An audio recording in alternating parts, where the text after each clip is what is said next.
welcome to Sister Patricia Ojo, our new Institute leader, a member of a wonderful new team of 4. Pat, just tell me what it's like to be available to serve in leadership again and now as Institute leader. Yeah, it's first and foremost, it was not an easy decision to make. I was on the previous team, and we got on very well and worked together very well. And I am conscious of the amount of work that that being on CLT requires. So to make myself available again for a second term was not easy. Mm-hmm. But at the same time, I recognize that each one of us, wherever we are, need to be of service to the Institute. So that came to my mind very strongly, and that if I am called, at this time to take on this role, I felt I needed to respond. Mm-hmm. It was a strong call from the members of the delegates, and I just honored that and made myself available. Thank you.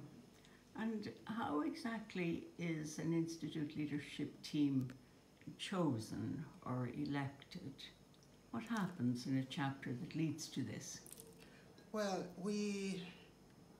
first of all, it's a moment of great discernment, mm-hmm. Within the chapter group, among the delegates.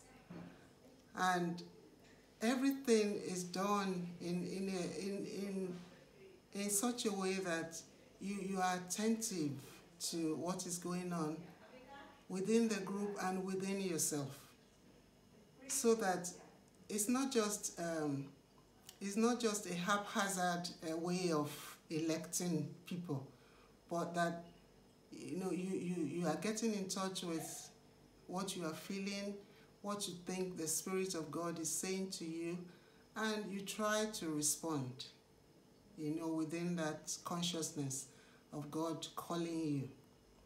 So when people are called forth, you give your response, having communed with God within yourself. So that makes it a freer kind of response, because it is not just yourself.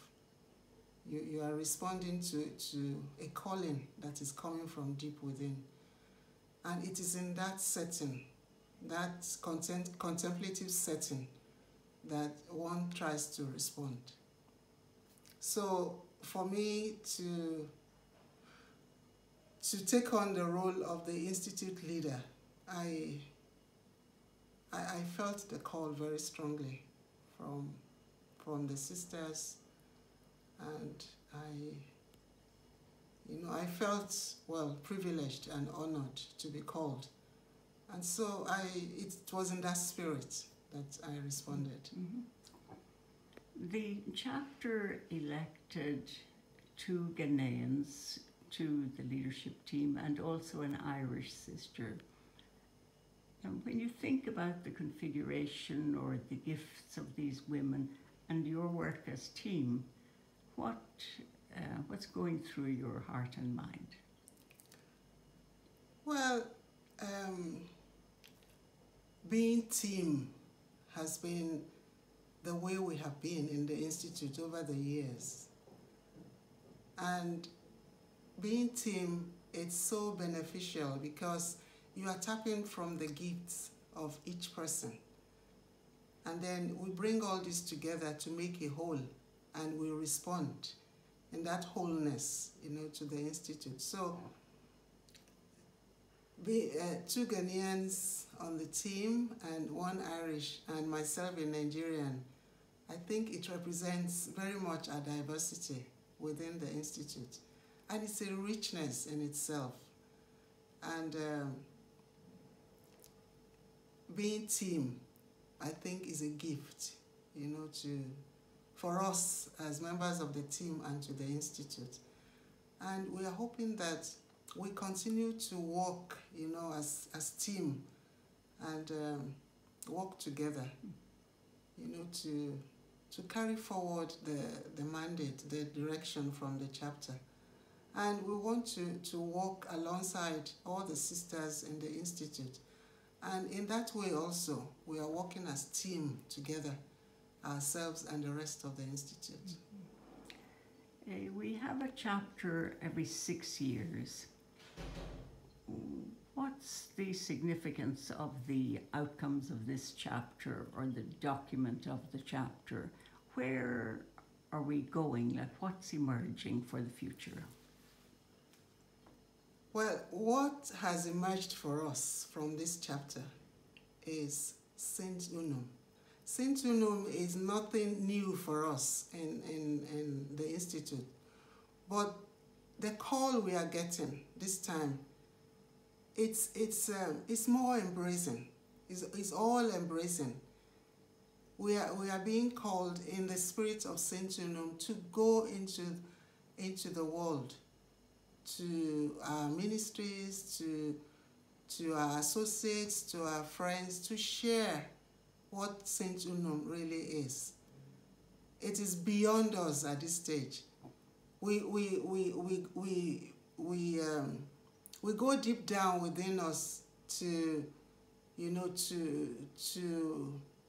to link in with God, and then from that center, we reach out. We reach out to, you know, to the world around us, to creation, to our ministries, wherever we find ourselves. So Saint Unum is getting bigger and bigger all the time. It's not just limited to us any longer. It is a gift that we have that we need to share.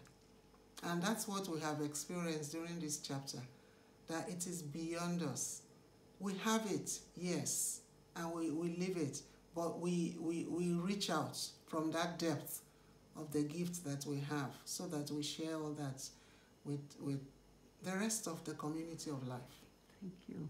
One final question. Since you mentioned that St. Unum is bigger than us, I wonder if you have a message for not just our sisters around the world, but our associates, our colleagues, our co-workers, and all the people among whom we live and work. Well, the message I have for all of us together is that we will, wherever we find ourselves, that we live that spirit, the spirit of connectedness, the spirit of oneness, oneness with each other, oneness with the world, oneness with nature, to come to that consciousness wherever we find ourselves as associates, as sisters, as friends, that we are at one with the rest of life, with the rest of the community of life. And the more we live that, the more we live out that, the more we, you know, the more we are able to experience the oneness of God, the oneness that Christ himself prayed about, the oneness that our founder, Louis Boutin, desired very much. That the world be unified, that the world be healed, that the world be transformed. And it can only happen within each person. And when that happens, it just radiates to the rest of life. And that's what can be more wholesome than that? Yes. Well, the Sisters of St. Louis are blessed in you. Yes, indeed. And in our new team also, Anne and Augustina and Mary. And we wish you, and we wish you every blessing during the next 6 years. And a huge thank you from your sisters in this extraordinary chapter. Thank you. Thank you.